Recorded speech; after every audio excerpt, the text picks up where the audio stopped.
So ayan guys, yung ating mga sisiw, yung iba katatapos ng kumain. So ito na sila. Ito guys is 2 weeks old na sila. Ang gagaling pa itong Tarlac. Binili ko sila di old. So ngayon is sa linggo mag 2 weeks na sila. Ang bilis lumaki. Ito naman ang gusto ko sa mga heritage, mabilis lumaki. Bago pa lang uli ako nag-uumpisa guys. Dati meron akong umpisahan doon sa Cebu, kaya lang siyempre nandito yung pamilya ko, iwanan ko na sa kapatid ko. Ngayon mag-uumpisa uli ako ng panibago mga heritage. Pero yung alaga ko sa Cebu guys, hindi yun heritage.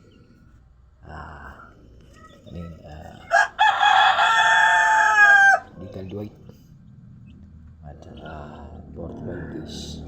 So pinaghalo ko sila, pinag-crossbreed ko. Ayun, okay naman, kaya lang medyo mahina yung resistensya dahil hindi pa naman tayo ganun talagang eksperyensado sa pag-aalaga ng mga heritage o mga manok.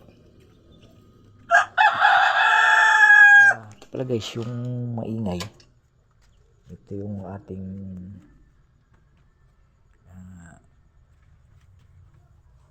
white leghorn. So ayan yung rooster natin.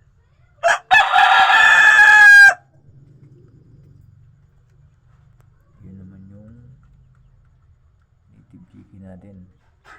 Hindi ko alam guys kung ano ang lahi nito, pero nabili ko siya.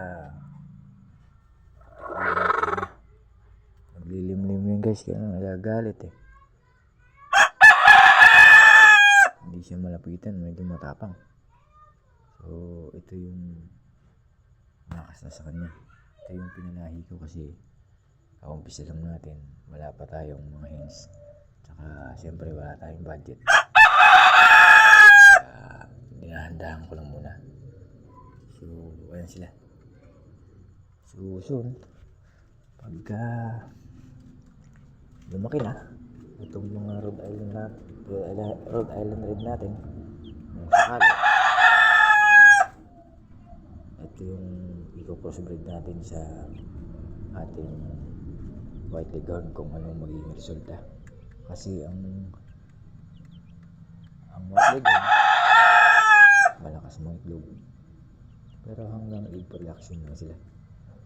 Pero ang heritage chicks o Rhode Island Red is malakas din mga itlog, pero pwede sila sa meantime. Kaya subukan natin i-crossbreed to. Pero siyempre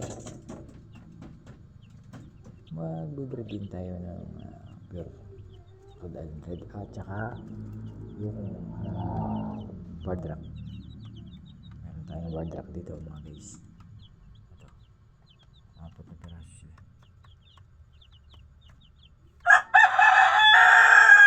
So mga guys, sa susunod na linggo i-update ko ulit kayo. Titingnan natin sila kung malaki na o malusog pa rin. So thank you mga guys, salamat at happy farming.